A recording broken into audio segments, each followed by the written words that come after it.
What I found to be most outstanding about the most powerful man in the world and his identical twin brother was that even while it was chock-a-block full of hidden meanings, subtle connections, metaphors, and symbolism, half of which I'm sure I missed, it was also incredibly simple on an emotional level. Because with each of Kevin's journeys into the beyond, whether interpreted as literal journeys into a spiritual purgatory or psychological journeys into the prison of his own mind, either way they have always externalized and physically manifested in very concrete ways internal thoughts, fears, desires, and feelings that on other episodes are only hinted at. And that was so beautifully captured and balanced in the writing, the directing, and the acting. So on the page, this entire episode was designed to be this completely overwhelming 60-minute journey into the irrational, the inexplicable, and the absurd. And writers Damon Lindelof and Cuse really wanted us to stumble through this purgatory, but also stumble forwards through it, not caught up, bogged down, or lost focusing on the wrong things. As such, they presented everything through the lens of Kevin Garvey/Kevin Harvey, who understood that comprehending the logic of the details wasn't what that place was about, but rather perceiving their poetry and symbolism, and being with him on this journey, we were helped to see that too. And speaking of such things, what the return of the Season 1 credit music told to me was, this episode would chiefly be about duality. Two sides of the same coin somehow turning to face one another and consequently being changed forever. And indeed, this entire episode was just about that. From the opening scene on, it wasted no time telling us what, or rather who, one part of Kevin was fighting to keep. A woman with whom he could laugh and be intimate. At the same time, the conversation topic in that same scene illuminated what the other part of Kevin was straining to attain. Death and a separation from that woman. Director Craig Zobel then further distinguished those two sides visually. One, a shared space above water, and the other, which was directly cut to, an isolated space beneath the water. And those contrasting visuals already began to demonstrate that Kevin wasn't running to purgatory for Nora, but rather to be free of her.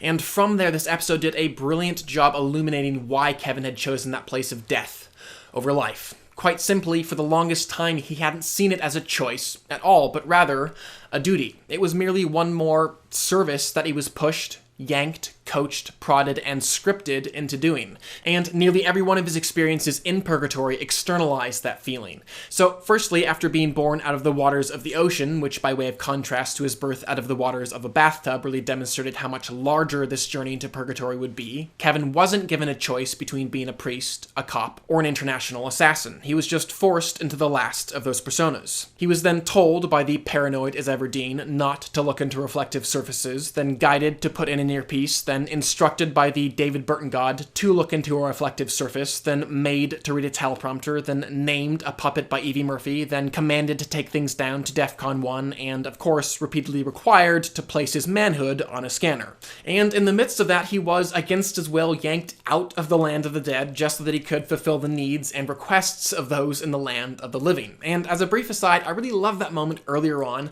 when Kevin Sr. in a blind rush brought his son back out of the water for no other reason than to be involved in that process. He was still that man who was so angry and frustrated over not being included in the oh-so-important Book of Kevin, and now desperately wanted to garner some sort of essential role. And so again, we were helped to understand more clearly through that external pushing and prodding that Kevin experienced in purgatory, the pushing and prodding that he experienced in life. Pushing and prodding that he'd felt had robbed him of his ability to choose, though, to be fair, the constant need to accomplish things for others had certainly kept his gaze focused on the how.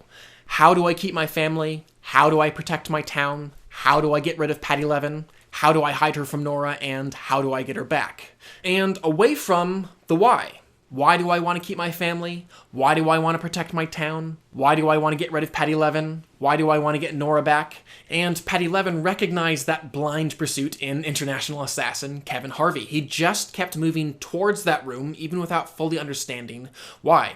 But try and blame others though Kevin did, ultimately each one of those external motivators, one by one, fell away. The teleprompter was walked away from, the earpiece was removed, and the need to bring his father something was done away with. At which point the character was finally forced to own up to the fact that it was part of him that had brought him to that place. A part of him that we'd seen as far back as Season 1. In the penultimate episode of that season, right before the sudden departure, when Kevin seemed to have all that he could possibly desire, a great job and a beautiful family, he asked his father, "Why isn't it enough?" To which Kevin Sr. replied, "Because every man rebels against the idea that this is it.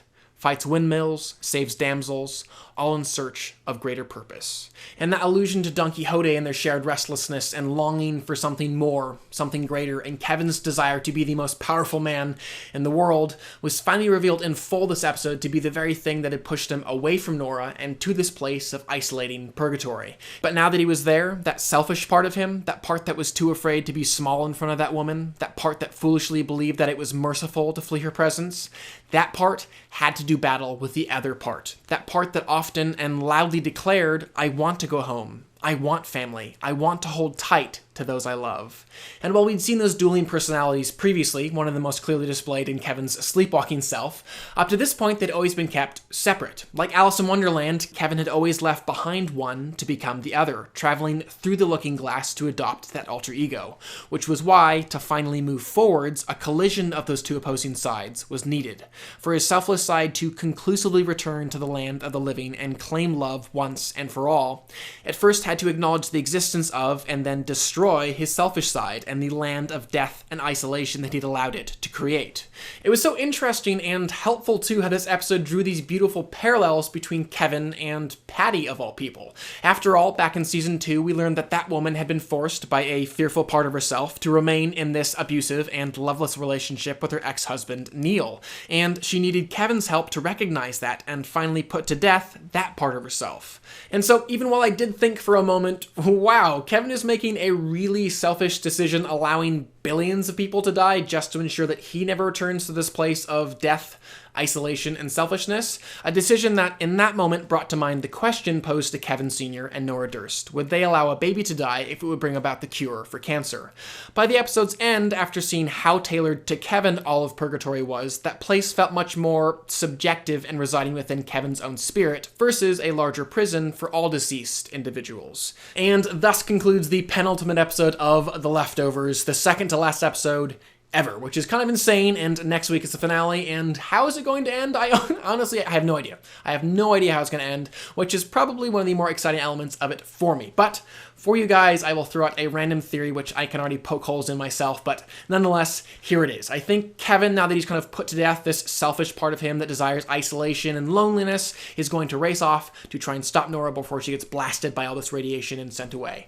He's not, however, going to make it in time. She's going to get blasted and sent off to who knows where, at which point we'll pick up where we saw her at the end of episode 1 of this final season, looking old because either she's been there for a long time, or because that's what you look like after getting blasted by a whole lot of radiation. And we're going to despair, we're going to think that she's going to be alone forever in this eternity, and then Kevin, being so in love with her, is going to have been blasted by the same radiation and join her in that place. Again, I can already poke holes in this. I think, number one, it's a little bit too happy of an ending for the show, and number two, it does really kind of tie things up in a bit of a neat way that, again, I just don't think Damon Lindelof is going to give us, nor wants to give us, and I personally, I don't know if I want him to give either.